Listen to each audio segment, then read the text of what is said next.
Hello, welcome, and thank you for listening to the podcast of the Vineyard Church in Maryville, Tennessee. If you haven't already, you can always visit our website for more information at vineyardchurch.us. In addition to each week's message, we wanted to have some time for conversations. Pull back the curtain a bit. Here's a quick rundown for today. Aaron spent some time with Jonny and Sharon, talking through a few new building updates, and then in closing, we'll hear more about the upcoming Revelation class, a great conversation between Joey Bruno and Sharon McCarter.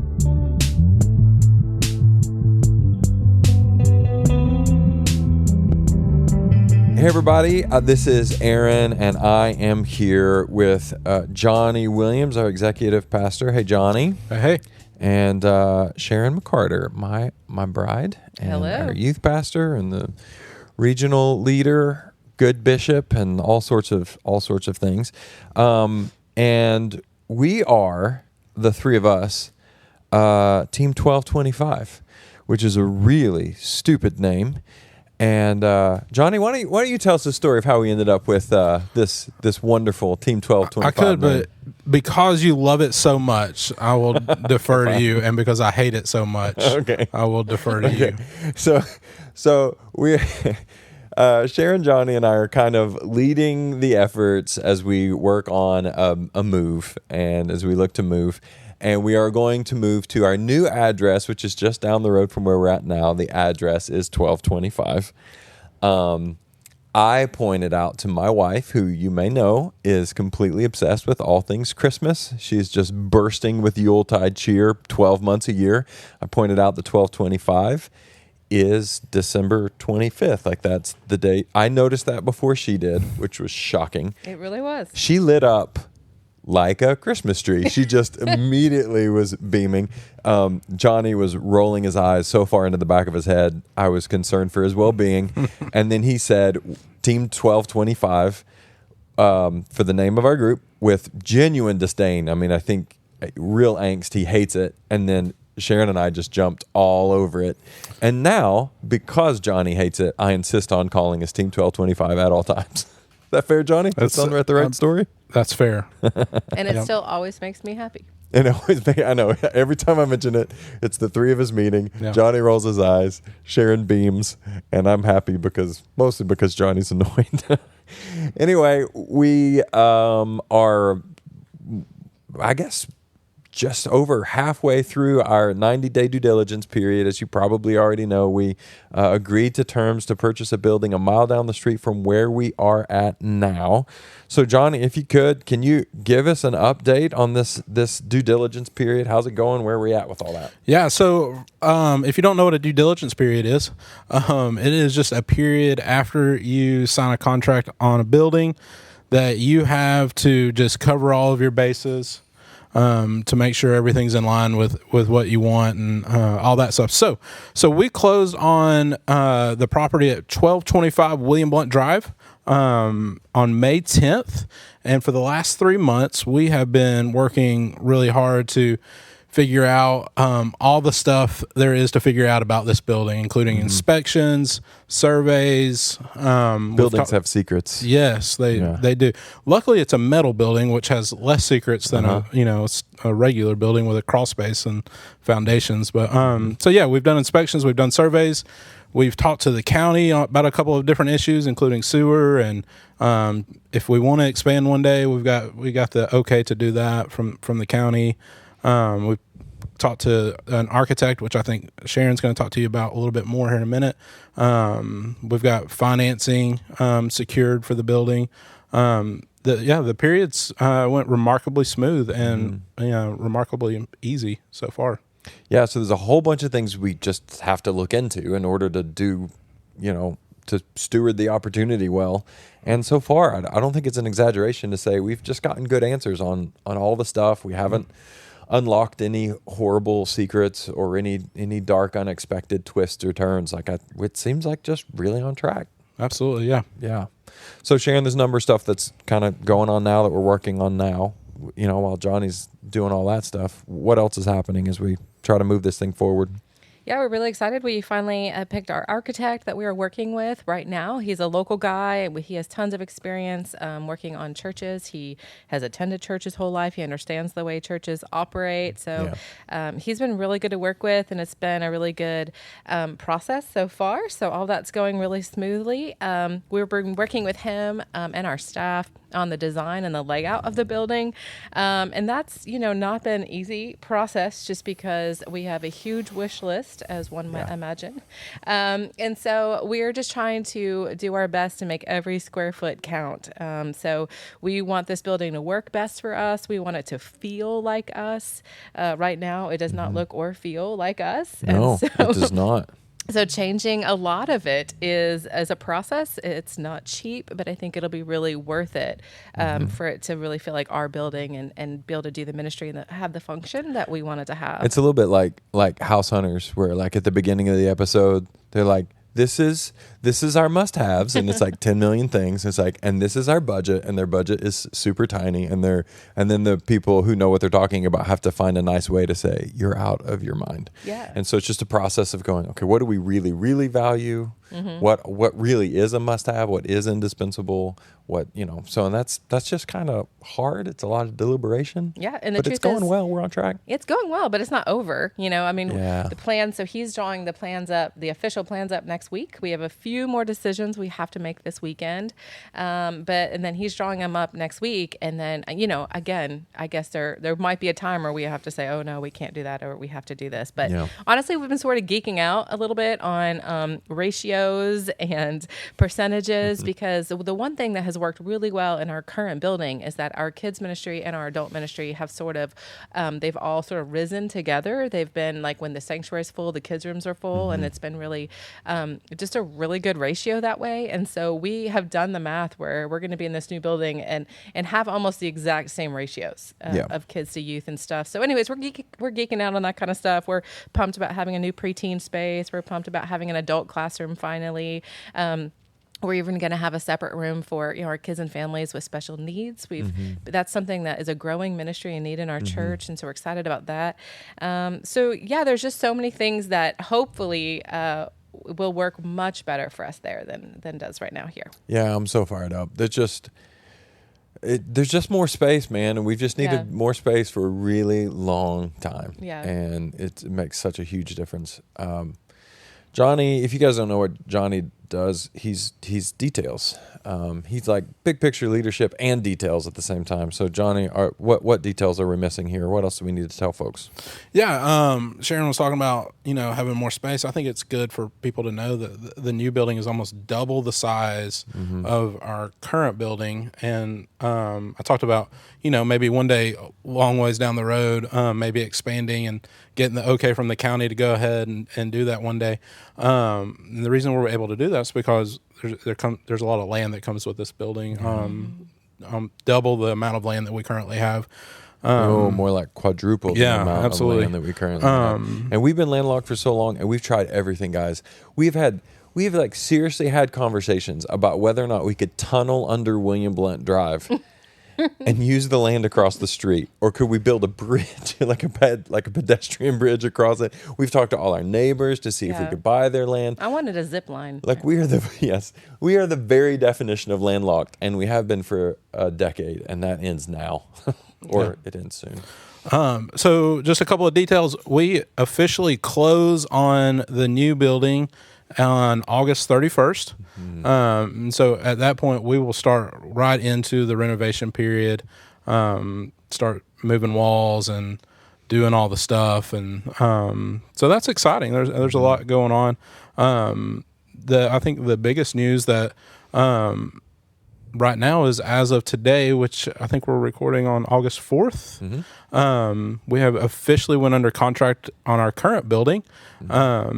So, that's really exciting. To sell our current building. Yes, to sell our current building. And with that comes a contingency in that sale that the new owners are going to lease it back to us while we do the renovations down the road. So we'll have a place to to continue to meet and do all of the ministry, and we won't be homeless for the next year. That's good. Such a blessing. Yeah. Yeah, those details yet to be worked out. Absolutely. But it's really great news that, guys, God's just orchestrated this whole process. He really, really has. I've felt genuinely carried along. And this feels like, I mean, it's not final. We'll work out the details, but this kind of feels like the next step of God just taking care of his church. Yeah. And as of right now, I mean, these dates could change, but we're currently set to close on our current building and start leasing it from the new owners on September 16th. Yeah. So that's fantastic. It's exciting. Timing is really, really good. Yeah. Sharon, anything you want to add? Just on the timing factor, on the timing piece, it has just really felt like God's timing, which means that it's the right timing. You know, like obviously we have been landlocked forever. We've had space issues forever, but buildings have been hard to come by. Especially when we have the size church that we have, when we have people in this church that come from every direction of the county and even neighboring counties. And so the fact that this is just a few blocks away, it just feels miraculous, to be honest. And so the second it came up, we jumped at it, and a lot of people jumped at it. So again, it feels like God's timing and God's favor that we got it. Also, I love the fact that the building is right across the street from William Blount High School. Our youth ministry just keeps growing and growing, and we have students from literally every single school in this county and homeschool, and I love that. But the fact that we're right across the street from a high school just gives us a really good opportunity for a lot of outreach. Like all those schools go to that school to play sports and games, and we want to cheer kind of everyone on.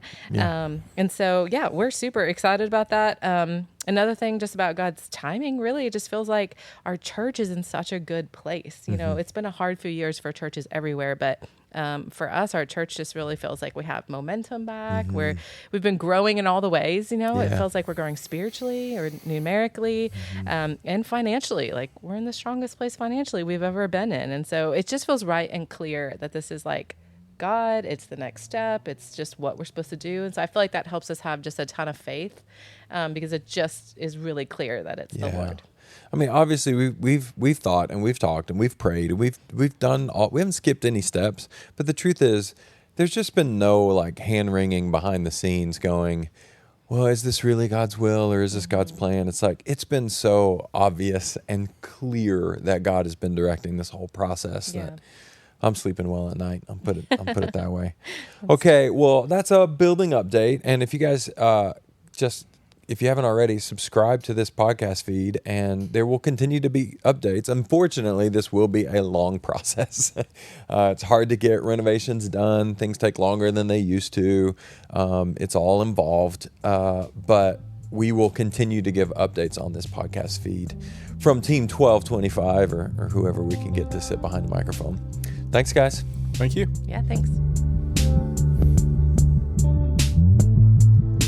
Well, hey, everybody. This is Aaron, and I'm here with my friend, Joey Bruno. Oh, Joe or Joey? Joey, Joe. Doesn't matter. Okay. Joey. Call him whatever you want to call him. I'm here with Joey. Hey, Joey.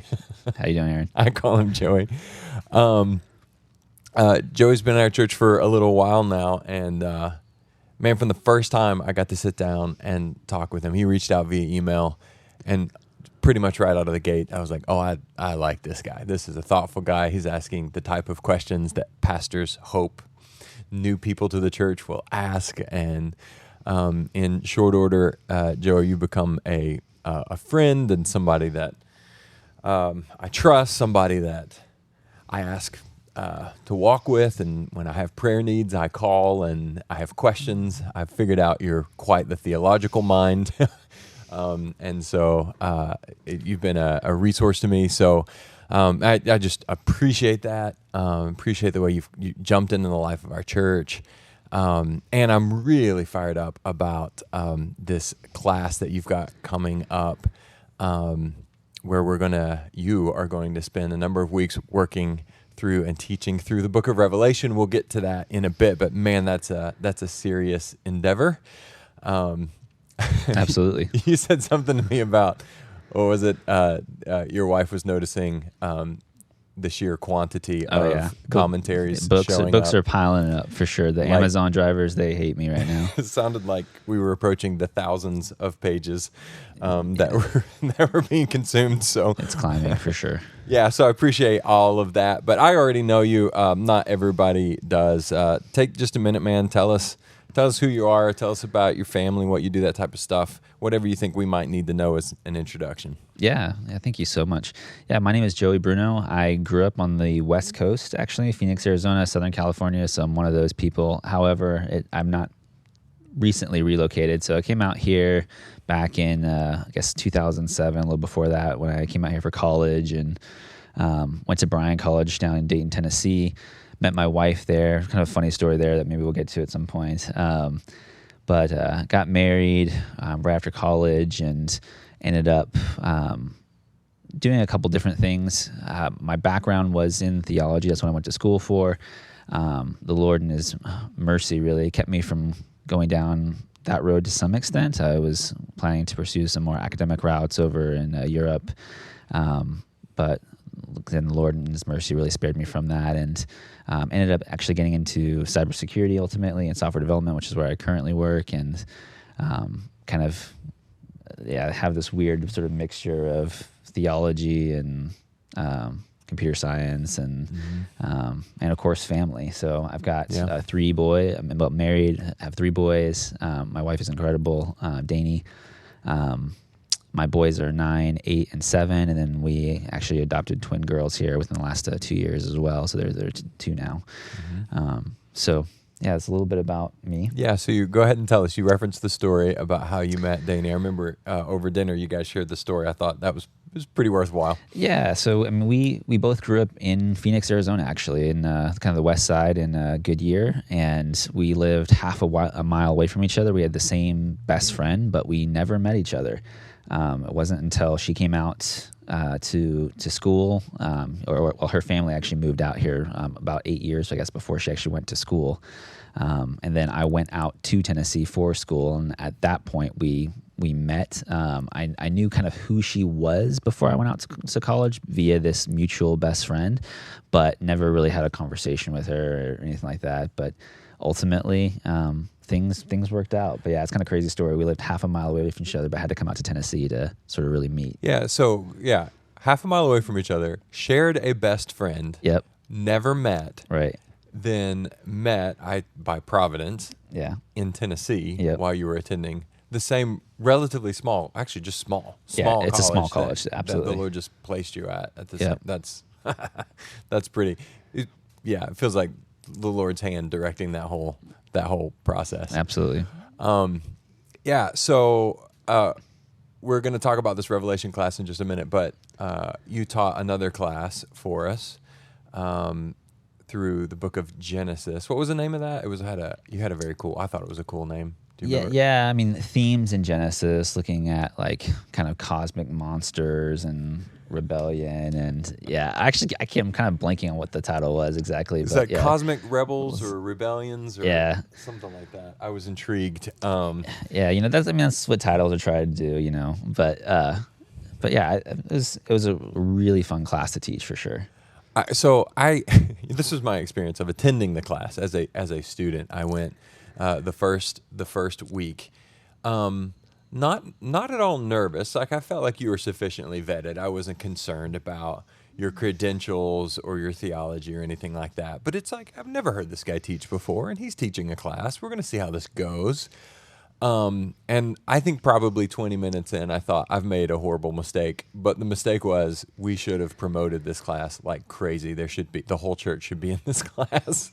And then, because Joey, I learned so much. I mean, and that's just the first week. The amount of things I learned, and I'm by no means a biblical scholar, but like, I did go to school for this.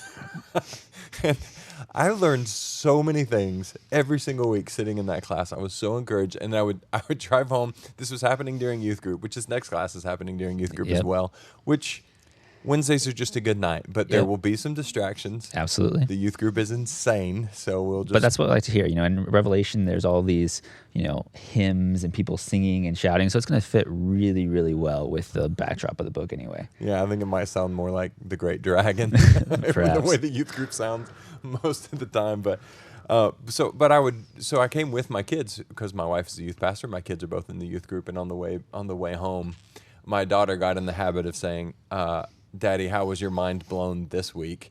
And I would tell them how my mind was blown this week. So, it genuinely was. I was struck by the amount of things I learned from that class. It was just really, really exceptional. Yeah, thank you so much. We got to do it again. I don't know if you would mind. I would love to do it again. Absolutely. Yeah, but that's not what's next. What's next is we're going to work our way, or you're going to work our way through the book of Revelation together.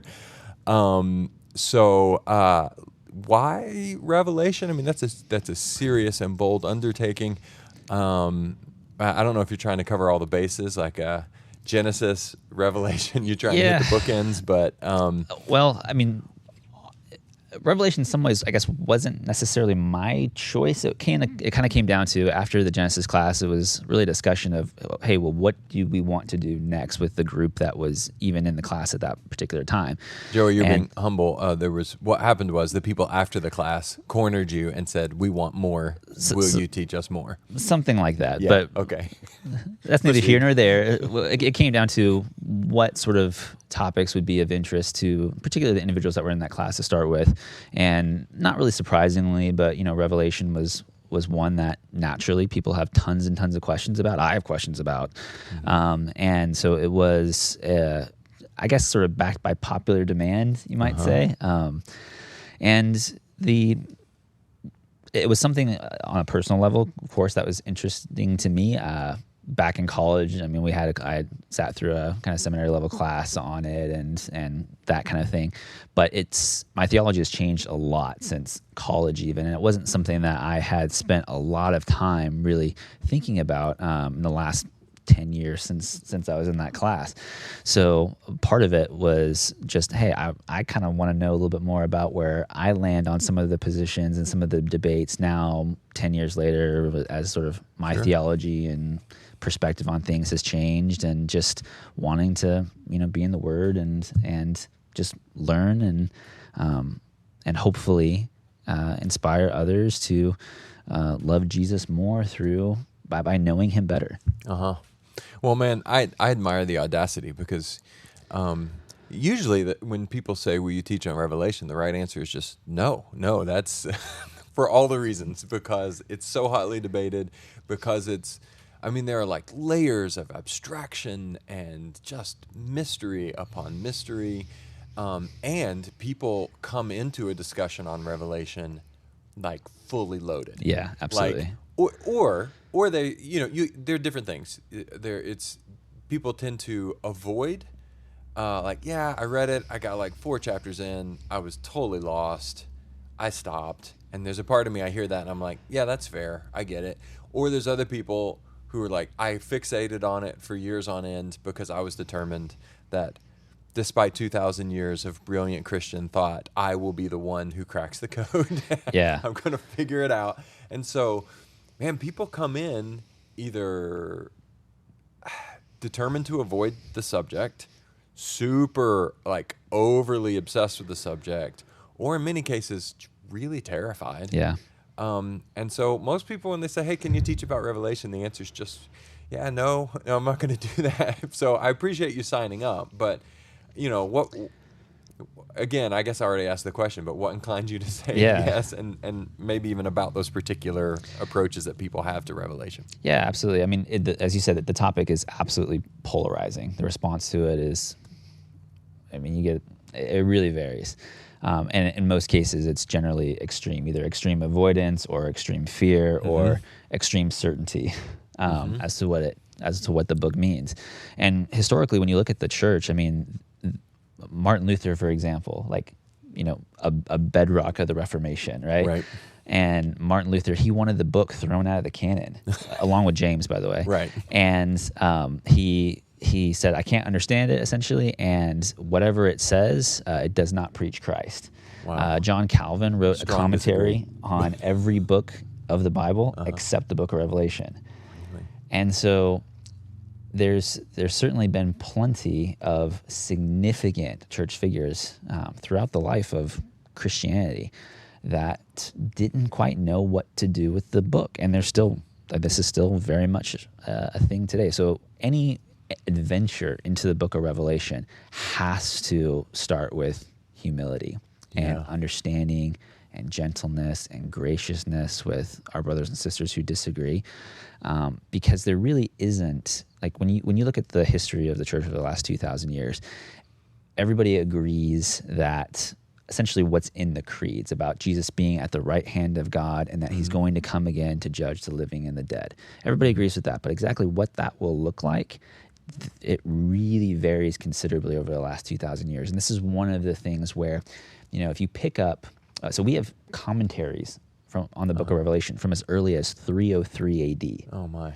And if it's worth it at times to take a look back at some of the early church fathers and just sort of see what they said about the book. Not because they're necessarily right, but because they don't make our mistakes.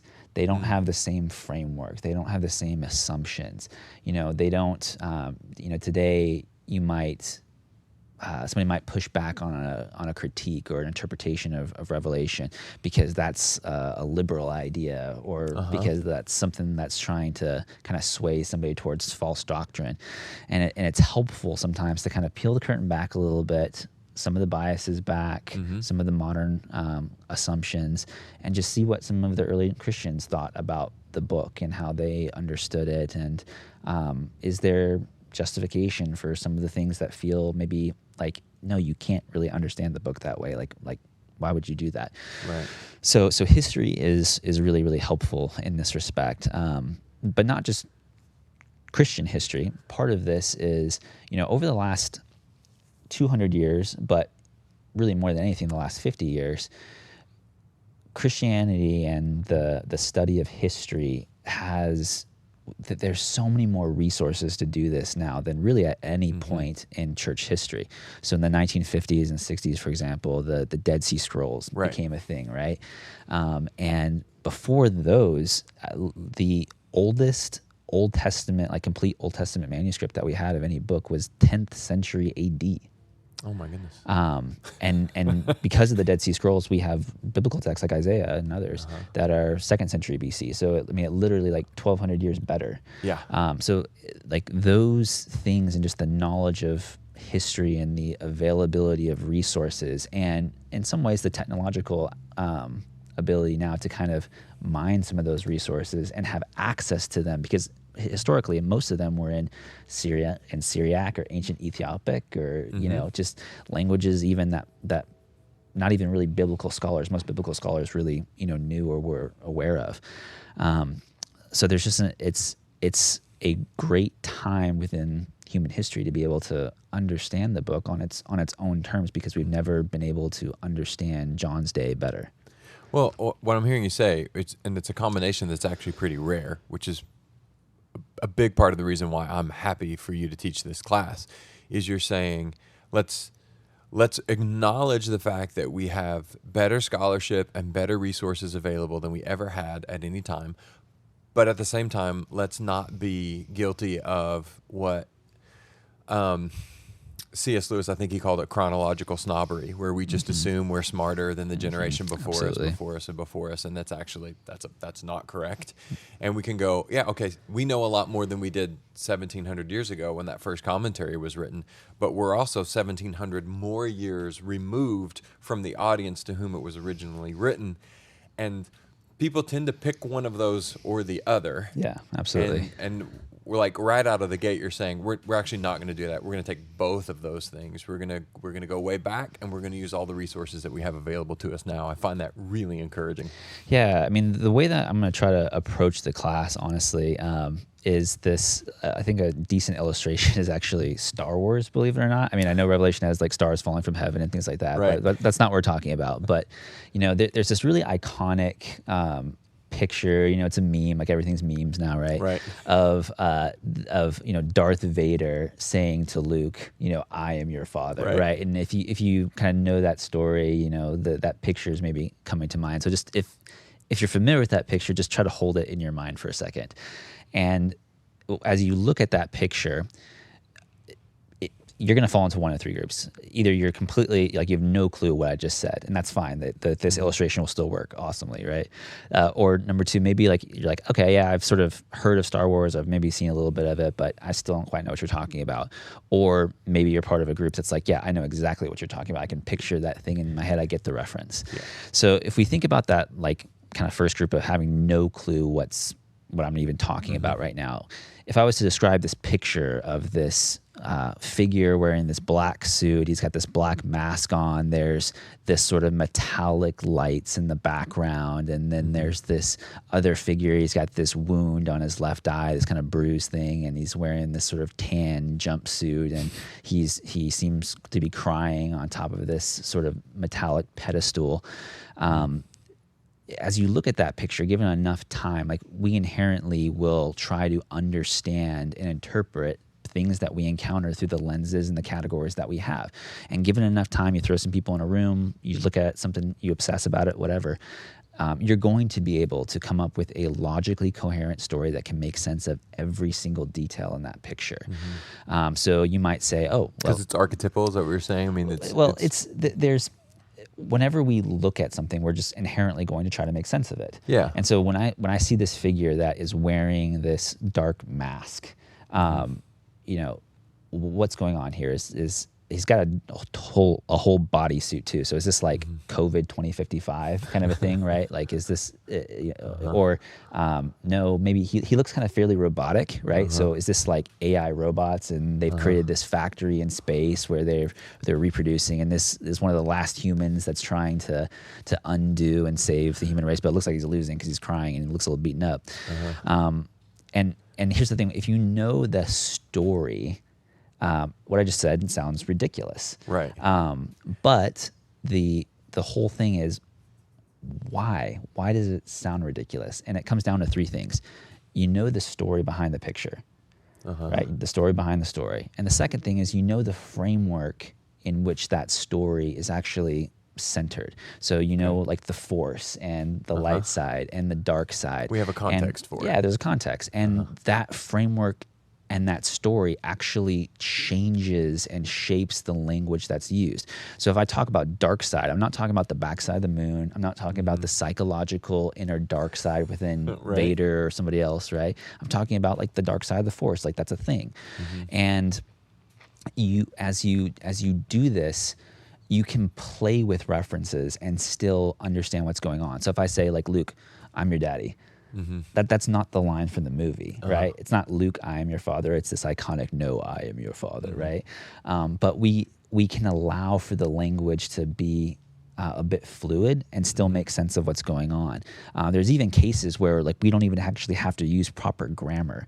So, for example, like, if I throw this line out of, like, much to learn, you still have. Yes. You know, it's Yoda, right? Of course. And so, like, we can play with the language in really interesting ways, and yet you still understand the reference if you know the story behind the story, you know the framework. And the last thing is, you kind of have to know something of the history. Like, you have to know that you're dealing with sci-fi fantasy. You have to know that, like, if somebody turns around and says, look, in the 1970s, clearly we ruled the galactic empire. Right. And we are being lied to, right? We have forgotten who we are. You know, if you were there in the 1970s, like, I went to the premiere. Like, I saw this in theaters, like, you know, George Lucas, and, you know, so history is this sort of grounding thing as well. So you have to know those three things. You got to know the story behind the story. You have to know the framework within that story, and then you have to know something of the history. And that's what we inherently do. Like, when I show, if you look at this picture of, you know, Vader or whatever, like, that's what you do. You know the story behind it, you know the framework, you know the history, at least to some extent. And that's what we have to do with Revelation. So John, there's a story behind it. And that story is all coming from just tons of passages in the Old Testament. If you ask scholars, okay, how many different, like, allusions or things like that in the book of Revelation? You've got, like, scholars on one side of the thing who have, like, a really strict criteria for what what constitutes an illusion. And they'll say, okay, look, on average, there's like 1 out of every 3 verses in Revelation is pulling something from the Old Testament, which is on average at least 3 times more than all of Paul's corpus. So that sounds like a lot. It's a lot, yeah. And if people have a little bit more fluid definition of an illusion, it's something like at least 3 every verse, well over 1,000. Wow. So John is just constantly pulling references. It's like if you know The Office or something like that, you're just constantly quoting things from The Office and combining them, and it makes sense if you know the story behind the story. But if you don't, it's just odd. It's so the lost. idea is if we can piece together the history, the story, the framework, then these really weird pictures can start to mean something that we can have some confidence that's a valid understanding. Yeah, absolutely. And that doesn't mean that there's always 100% certainty that like, okay, this is the right thing and we know exactly what's being said here.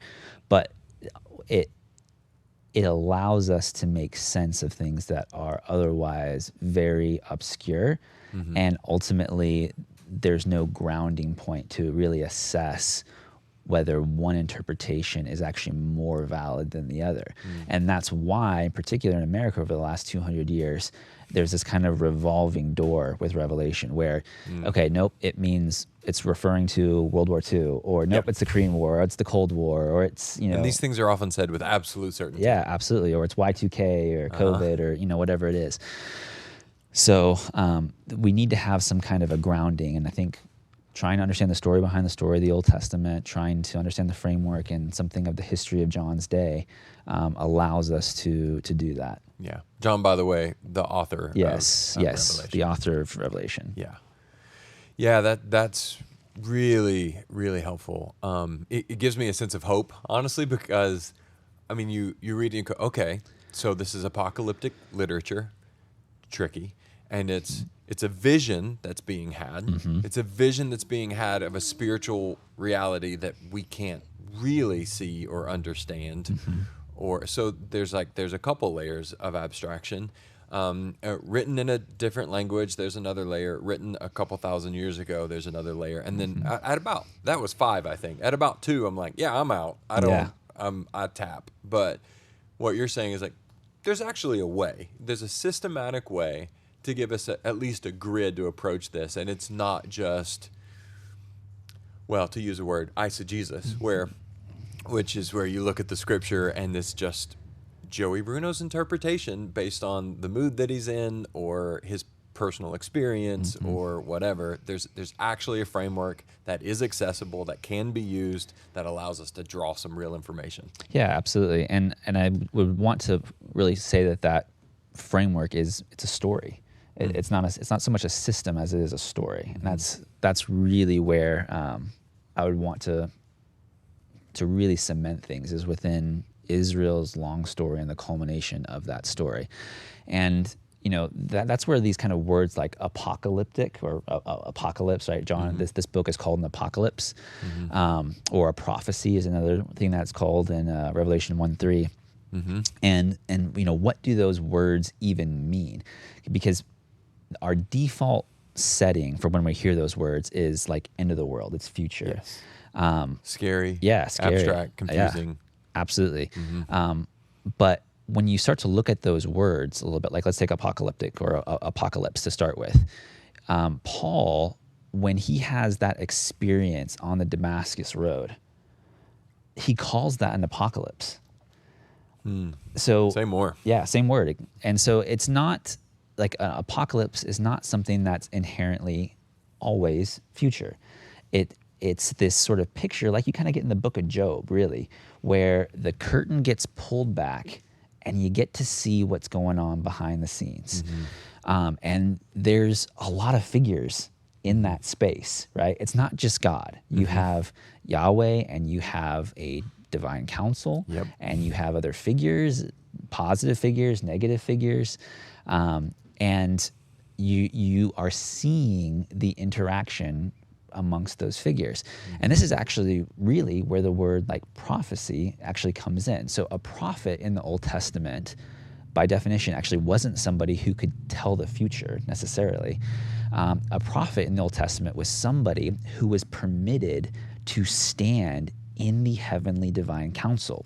So Moses gets this sort of applied to him to start with, because on Sinai, the whole picture that's happening on Sinai is this marriage of heaven and earth, this connection. That's why the whole mountain's on fire. There's this theophany.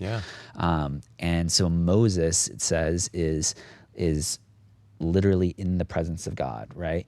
And he up on Sinai, Yahweh is showing him the heavenly temple, the heavenly tabernacle, and he's giving sort of blueprints to that, which he's ultimately going to use to build the earthly tabernacle, and ultimately will be used to inform Solomon's temple.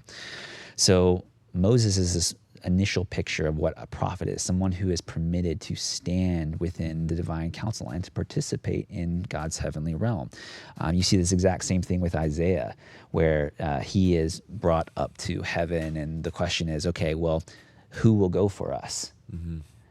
And Isaiah says, send me, right? So he's actually participating in that council, and John, exactly the same thing is happening. It's a deliberation. Yeah. And he's welcomed into it. Yeah, it's very strange and kind of encouraging at the same time. Yeah. Yep. So that's a little bit of a foretaste of what this sort of apocalyptic or prophecy referred to. We're not going to kind of necessarily get away from the idea that they are by default things that are talking about the future, and are at least sometimes, like Paul in his Damascus experience, or Isaiah or Moses, a picture of what is happening now behind the scenes. Yeah, that's really helpful. One of the things I wanted to hit on with you, Joey, is I was really encouraged in the Genesis class on a couple of fronts, but one of them was, as you approach this, you're in just an incredibly high value of Scripture. That seemed obvious to me, that you just trusted in the authority of God's Word, and yet your confidence in the Word's authority did not equate to your absolute confidence in your own authority or your own interpretations. And I sensed a tremendous amount of humility that says, hey, there's more than one valid perspective here. And you might say, I don't know which I actually prefer, or I kind of lean this way. Or I even noticed a couple times you would just lay them out. Some people think this, others this, and then you moved on, because I'm assuming you saw relatively equal validity in each. You didn't feel the need, and you just let the authority of Scripture go. But then with humility, I think there's a mindset that goes, if the Bible's really authoritative, then we have all the answers. I understand the heart behind that, but that's like super dangerous. And it really makes us the authority and not Scripture the authority. And so, because I experienced that in your class again and again, high view of Scripture, high humility, when we started having a conversation about Revelation, I was like, okay, well, I'll actually have this conversation about you teaching this class, because I'm so confident that you're not going to say, I have the final word. This is exactly what it is to be. So would you speak about that? I mean, there are different interpretations. There are kind of schools of thought. Are you gonna pick one and put down an anchor? How are you going to approach all that? Yeah, sure. So there's plenty of thoughts and plenty of systems, obviously, around Revelation. If you're familiar at all with some of the terminology of like amillennialism or premillennialism or postmillennialism, or you have like historic premill or dispensational premillennialism, lots of big intimidating lots words. Of big words. That's right. The point of this class is not going to be to argue for any one of those specific frameworks. We'll get into some of that, like inherently, as you start to dissect some of the passages and things like that, that will inevitably push you towards like gravitating to certain pieces of certain systems. But really, we want to take a step back and try to understand Revelation a little bit more on its own terms, and through the lens in particular of the Old Testament. Because, so many of the things that we ascribe by default to the book of Revelation, like the 4 horsemen of the apocalypse, right? Out of Revelation, the classic one, right? That's coming out of the book of Zechariah. Or the constant language of the defeat of death, right? That's all from Isaiah. So rather than trying to talk about systems, we really need to talk about story and the Old Testament passages and what John is doing with them. And as we do that, we won't always come to a black and white conclusion of what exactly he's doing here, because sometimes it isn't clear. And this is actually something that was recognized really early within the church. Like, we have writings from around 256 AD of some of the early church fathers complaining about John's Greek, of how it's barbaric, because he's writing in Greek, but he's writing Greek as if it was Hebrew, and he's thinking in entirely Hebraic, not Greek modes of thought, in this case, Jewish thought. So as we do that and we try to understand what's going on with John, at various points it will come down to, hey, here's some possible interpretations for this passage, and here's some of the implications for which of the viewpoints you decide to take. But there's still plenty of passages in Revelation where I don't know what is the right answer. Yeah.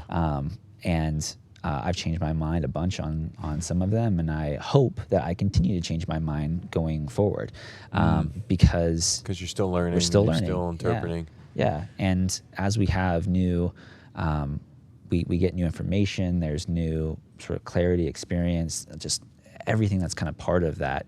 Interpretations change, and that's not something to, I think, to be scary about, because ultimately, at the end of the day, Revelation is pretty clear. Jesus wins, right? That's right. But exactly how he wins and exactly what Revelation is talking about, your interpretation of that does actually have real world impact. It really impacts your view of God. It really impacts your view of the world. Like, is all of it just going to go up in a big flame? Like, he's just going to torch the whole thing? There's a lot of implications there. And so interpretation really does matter, and understanding the options really does matter. But we can hold those things somewhat loosely at various points without the whole thing coming crashing down. Yeah, that's right. So, Joey, you and I are in a group of guys who read the Bible together. I don't know how many, 15 or so of us. And not too long ago, our Bible reading plan took us through Revelation. These are, I think, mostly, if not entirely, guys in our church. Yep. I had 3 separate guys reach out to me as we were heading into Revelation, and just full transparency say, hey, I'm literally afraid. And we're just going to read it. We're just going through it, and at a pretty quick pace too. It's not like we're really digging in. It's like we're a pretty quick pace. We're going to read through Revelation, then keep going to the next thing. And I had 3 separate guys, grown men, say, I'm going to be honest, I'm literally afraid, because I haven't touched this book in a long time, because I was traumatized by it. Or I was traumatized, more accurately, by the sermons I heard about it, or the interpretations I heard about it. So if somebody say, hey, I'm intrigued by the class, but if we're honest, there's a good number of people who go, I'm honestly afraid to attend that class. What would you say to those folks? I would say that this is probably the class that you've always hoped for, honestly. Amen. Revelation has been probably abused more than most books, at least in the Bible, in terms of its message and the pictures that are painted in it. There's so many stories I can think of conversations I've had with people, or just some variation of that, of just not being able to reconcile this sort of picture of Jesus in the Gospels, of a Jesus who's saying, the first are last, the last are first, love your enemies, don't go 1 mile with them, go 2 miles with them. This picture of Jesus who's literally crying over Jerusalem on the Mount of Olives. And how do you square that with really this twofold thing of the God of the Old Testament, which is one of them, like, and then the Jesus of Revelation looks an awful lot like that God, right? Sword out of the mouth. Yeah. Just weird these tattoo on his leg. Yeah. Fire in his eyes. And you see this get picked up, plenty in Christian culture too. Mark Driscoll has some famous comments on this. So does Doug Wilson. I mean, his whole book is entitled "When the Man Comes Around." And so there really is this general sense of Jesus, yes, the the Lamb of God slain, but also the Lion of the tribe of Judah. And we saw the Lamb in the Gospels, and now we're going to see the Lion in Revelation. That's right. And very common. Yeah. And I think Revelation, part of what John is doing in his strategy is he's giving you these pictures. And these pictures in many ways come from what John sees in the Roman Empire. Domitian, for example, is famous for riding on his white horse as he comes to do battle. And yet there's these subtle but so important twists that John has on these pictures of, like, for example, the kind of famous one in Revelation 19 of Jesus coming and riding this white horse. And yet he's covered in blood before the battle even starts. Yeah. And he has this, the word there for like this sword is this sort of short Roman sword, but it's not really a sword. It's the sword actually looks like a tongue, and that's why it's coming out of its mouth. It's just a word. And he's covered in blood because back in Revelation chapter 5, John saw this picture of this lamb, and there was this really important contrast where John, he's up in this divine council scene, up in this throne room, and he is hearing this announcement that the Lion, the tribe of Judah, has conquered. That's what John hears. And then John flips it, because when he turns around, he sees a lamb that was slain. And so John he's not saying that Jesus is sometimes the lion, sometimes the lamb. He's always both at the same time. He's the victorious, conquering king who did so by giving up his life. He conquered death not by escaping from it, but by going through it. Yeah, that's right. Yeah, I'm so glad to hear you say those things. I mean, I knew you were going to say those things because I've heard you talk about these concepts before, and it's so important for us to realize this idea of Jesus as the sacrificial lamb. It's just the ultimate beacon of love and kindness. Revelation does not roll those ideas back; it takes those ideas further, and I'm really excited that you're going to lead us through that and help highlight the beauty of something that has been lost and I think mislabeled as something terrifying and to be avoided. Yeah, absolutely. And if you're listening to this and you're sort of wanting to get sort of some picture of what this class might be like before you take the plunge and sign up, although there's no it's pretty easy to just sign up. There's no commitment here, we're not it's pretty easy. But the two things I would encourage you to take a look at are the Bible Project has a number of great videos. They have this whole sort of, I think it's a 4 or 5 part series on spiritual beings. I would say, hey, take a look at that to start with, because what we're going to see in Revelation 4 and 5, and even in Revelation 1, all sort of assumes that framework. So I mentioned before with the Star Wars thing that part of the thing you have to know is the story behind the story, and the other thing you have to know is the framework of that story. Yeah. And those videos of spiritual beings by the Bible Project do a great job of giving the framework that is assumed. Yeah. In Revelation 4 and 5. And then the second thing also by the Bible Project is they have a 2-part little series on Revelation. I think each video is like 6 minutes, so it's pretty digestible. But the sort of narrative approach that is given in that presentation is quite similar in many ways to the sort of approach that the class will take as well. So if you want to know what you're sort of signing up for, where things are going, those two things by the Bible Project would be a great resource. They're really helpful. We'll link to both of them in the show notes. So if you're listening, you can just click right on that, and we'll take you straight there to it. Especially the spiritual being series that you were talking about. You may watch those and go, wait a minute, is this like historic Orthodox Christianity? And the answer is, yeah, it is. We just don't ever talk about it. Right, yeah. And so in case you think we're pulling you off into some crazy unheard of stuff, we're not. And the Bible Project isn't. The Bible Project is very mainstream. For sure. But those are subjects that are so rarely discussed that it seems like this entirely new teaching. And in fact, it's very old. Yeah. Well, I'm really looking forward to this. So we mentioned signing up earlier. Sign up is open now. It's at vineyardchurch.us. You can kind of follow the prompts from there. And help me remember, I think I have this right. It starts on the 17th. Yep. It's a Wednesday night. Yep. For 7 weeks. Yes. From 7 to 8:30 till it's over. Yeah.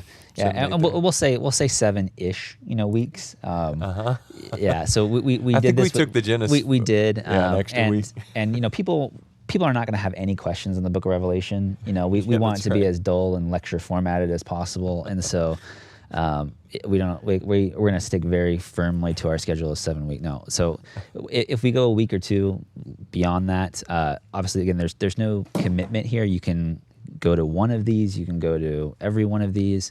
But ultimately, we want to make sure that people's questions are hopefully in some way at least start to be answered.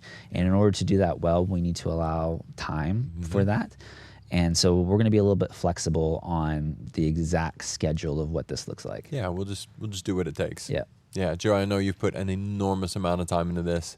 I watch your eyes light up when you talk about the commentaries coming. I know that you love this, and yet it's still a tremendous amount of work. I'm really, really grateful, and thanks for taking time to talk to us. Thank you so much. All right.